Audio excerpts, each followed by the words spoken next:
одна. Вот это на сегодняшний день моя дача.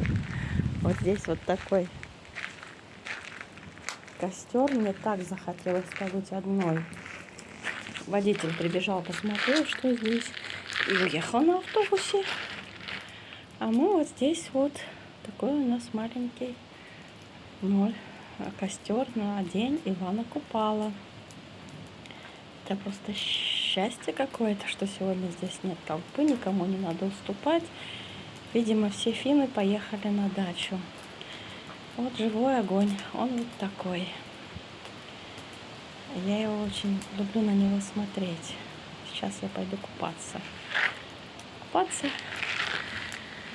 Ну, картошку, наверное, не успею пожарить, потому что нужно домой идти.